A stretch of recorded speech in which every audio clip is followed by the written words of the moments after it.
If I say this game didn't upset me, I say I'd be lying.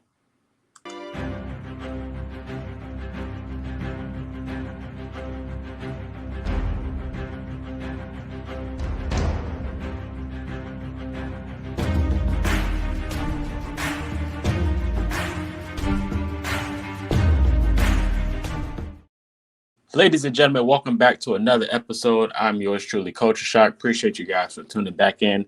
And of course, this is a game after another recap. This is the Colts losing to the Detroit Lions. Of course, Detroit headed into Indy this week, and they came in large, man. It was a large crowd. It sounded like a home game for them, but that's usually how it goes when you have uh, road teams come into Indy. Lucas Oil Stadium is a beautiful stadium. Detroit's not that far from Indy as well, so a lot of people came and they traveled in masses. It was a huge audience for them. It was a mixed crowd for sure, but as the game progressed, it felt like it was a Detroit game at the end. Honestly, this game was very embarrassing to watch, honestly, and it wasn't even to the point where it felt like it was over because the Colts had a chance the entire time, but they just never took advantage to it. Of course, we can give a little bit of credit to the Colts defense.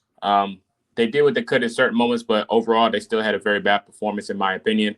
But there was a few bright spots, of course. Nothing, nevertheless, even on the offensive side, on the offense, you got to give credit, most of it, honestly, to Anthony Richardson. I think Anthony Richardson had a very solid game. Of course, if you're watching a box score, it's not going to show that. You're not going to agree. But if you watch the game, honestly, even some Lions fans could probably agree to this as well. He had a lot of good moments in this game, but the team ultimately let him down. A major problem that comes with that is the offensive line. I think the offensive line continues the streak of poor performances. Um, of course, last week was a huge wake up call. It was like, all right, what's going on with this offensive line? But of course, they during the week they went up and got Mark Lewinsky, former Indianapolis Colts, from the Giants. Of course, he got waived, and they wound up picking him up to the practice squad. But this right guard issue was something that was alluring the whole game, the whole season. I would say the right guard position was pretty much a weak spot for this offensive line. But this week it was the whole offensive line, including Quentin Nelson. They just could not get a hold of that defensive line for the Detroit Lions. And of course, it showed like there was a lot of pressure on Anthony Richardson. Of course, he tried to make plays that out of nothing, and a lot of times he did. But a lot of other times, if he was just pressured, either the ball wasn't getting there, or it did get there, and the wide receivers just couldn't make the play for him. It was unacceptable, honestly. But the wide receiver room for the Colts, I think, had a solid day. Well, it was pretty much a gimme, I would say. There are a lot of explosive plays for Anthony Richardson this week.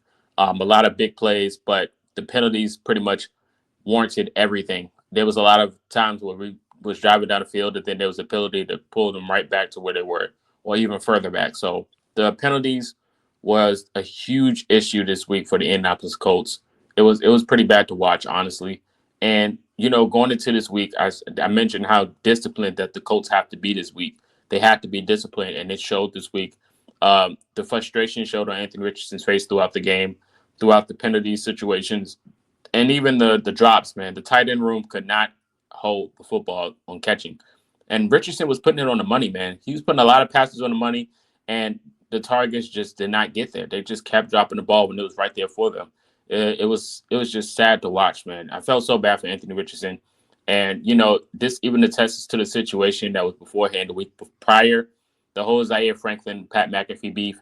Pat even tried not to acknowledge it when they was talking to him before the game, but the whole beef and Pat McAfee's view and point of this perspective of the situation going for the Colts this year, it pretty much showed up this week, man. Like these guys just not look locked in. I mean, the opportunity for them to make a name for themselves this week or this year, even trying to make the playoffs, is wide open. The opportunity is still there, like at the grasp. You can still make the playoffs. You can still try to make your way in, no matter how bad you're performing. But the window closes very soon and very fast and rapidly. The Texans are still losing games. The AFC South, the bottom last seed, I would say the last seed is still open. There's a few teams competing for that spot, and you're in the rink of that, but you just cannot grasp a hold of the advantage. Like it's very embarrassing to watch. Like I said, Pat McAfee's point, I agree to both of them. their point of views on the situation, but Pat McAfee's point is just showing more truth than as the weeks go by, man. This game, like I said, they were never out of it. They were never out of this game, but the advantages that they tried to take, it just didn't hold. There was some drives that the Colts defense stepped up and pretty much stopped the Lions from trying to convert. And the offense just could not lay an egg. They just couldn't do anything. They tried to drive down the field. The most points they got was field goals this whole game. And that was in the first half. They were shut out in the second half. They couldn't do absolutely nothing. So you got to give credit where credit is due to the Detroit Lions, man. They definitely doubled down in the second half and pretty much stopped everything from going. The run game was never existent this game. Jonathan Taylor, another week where he could just not do nothing. But that's not even most of his fault. Like I said, the offensive line, mostly rookies, they could not get it done. They just can't get it done. And this is another week where the offensive line just not does any favors for the quarterback or the run game in general. And of course, this has to be addressed. Hopefully, they can figure it out soon to try to get it done. Try to make an adjustment before it's too late. But like I said, the window is closing to try to make the playoffs at least. But they got to figure something out on this offense. So I wouldn't even blame the play calling or anything of that sorts. Of course, there was a few plays when they were like, all right, what's going on? Like, why would we do that? But overall, in general, I think the play calling was good. Anthony Richardson definitely tried to make something happen with the plays that was in front of him. But like I said, there were some targets that just couldn't catch it. And most of it was just penalties. The penalties killed the offensive drives every possession we got, every possession. And it's like you can't even blame the refs at this point.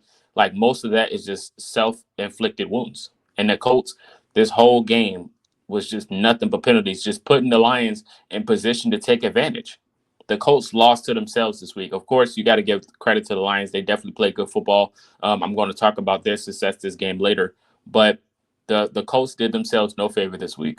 No favors at all. The offense just did not look good at all. The only thing that looked good with Anthony Richardson, like he was putting the ball on the money, like a lot of zips and big plays, man. And of course, when you look at the box scores, you're going to go, Anthony Richardson had a bad game. And I just don't think that's the case at all.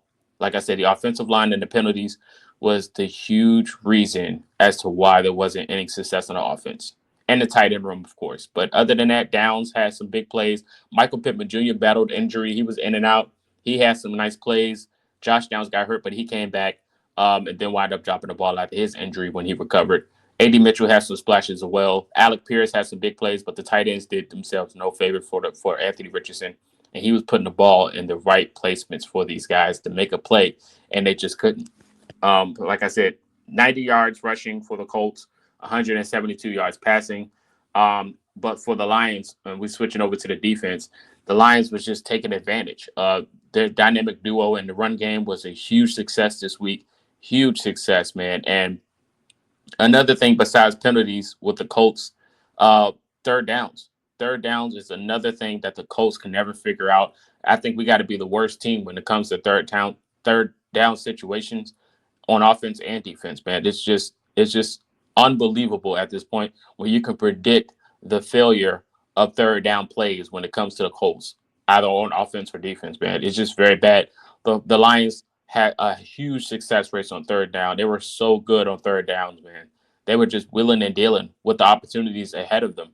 Of course, like I said, they put up almost 60 points last week against the Jaguars. This week, they kind of got it toned down a little bit. Like I said, the defense has some bright spots, but in general, they just still cannot stop the Lions. The run game for the Lions it was crazy to watch. It really was, man. And the run game has been a problem for the Colts throughout the weeks. Of course, they started to figure out a little bit in the end, but I feel like the Lions may have let up off the gas. I feel like they might have. But like I said, they were just playing with what was in front of them, honestly. They took advantage of the opportunity. Jared Goff, he was hitting a lot of good passes, especially on third down, like I just mentioned. But other than that, the run game was the biggest reason why they pretty much started to, wheel up the field, man. Pretty much them running the football, it was pretty much everything at the beginning of the game. Um, Maybe second quarter, middle of the second quarter going to the end, and then at the beginning of the third, the Lions was just dissecting the Colts pretty much, just dissecting. Of course, the scoreboard might not look like that, but as you're watching the game, you're pretty much like the Colts cannot get a stop. They just couldn't. They just couldn't get a stop, man. There was so many plays. Besides the Jalen Jones swat, DeForest Buckner got a lot of big plays. Quiddy Pay was non-existent this week, in my opinion. Latu, he got him a forced fumble, but they didn't recover because they don't know where the ball is. But poor tackling was an issue this week as well, which was another concern going into this game. The tackling situation for the Colts, they just looked out of sync this week. They really did. And I hope the whole beef situation between Zaire and Pat McAfee didn't play a role into this, but I really feel like it didn't. I just feel like they weren't locked in as they're supposed to be. Of course, Kenny Moore mentioned just a few weeks ago, but I feel like this week it was very alarming. I feel like they just weren't locked in this game. Like I said, they had a chance to win it. Like not even win, but they had a chance to compete and make the score even formidable, but they just couldn't get it done. Every third down, they had a huge success rate. The Lion had a huge success rate on third down, 9 of 15 to be exact. But there was big plays on first down, and then when it got to third, they just converted and got another first. So um, almost 100, well, almost 80 plays that the Lions had. Time of possession was a thing for the Lions as well. But penalties and third downs was just the two deciding factors to this game for the Colts. And both of those things just pretty much kind of took the air right out of them, man. And the Lions fans just took over the crowd noise, and it was just bad. It just felt like in the road game at certain points of the game for the Colts. So give credit what credit is due for the Detroit Lions going out there to win this game. The run game definitely had a huge success, and the pass game had success as well. They had a very huge success on pass game, but like I said, they just couldn't get no stops. They just couldn't get stops, man. The defense was on the field a lot, even the bonehead penalty on the punt. But other than that, like I said, the offense did no favors. Richardson tried his best, but there was no protection for him, and the defense couldn't stop third down plays. And then the explosive plays happened as well. So I think the run game was the huge deciding factor for the Lions to take advantage of this game, and then the success rate on third down. When it comes to the Colts, a lot of penalties, and the offensive line did Richardson no favors, not even the tight ends. So that's pretty much where I stand at it when it comes to this game and my reaction to it. It's a poor performance, but the opportunity that the Colts have to make a name for themselves, they just couldn't. It is what it is. At the end of the day, you move on to the next week. I'm leaving here with something. I'm going to leave with Richardson showed a lot of bright spots this game. He took a huge step from last week and going into this week. The ball placement on his throws was just very accurate. It just comes down to the receivers making a play. So it is what it is at the end of the day. Credit to the Lions winning this game. Moving forward, you guys let me know your thoughts in the comment section. I'm pretty sure Lions fans are going to go out there and try to attack me like they did last week in the preview.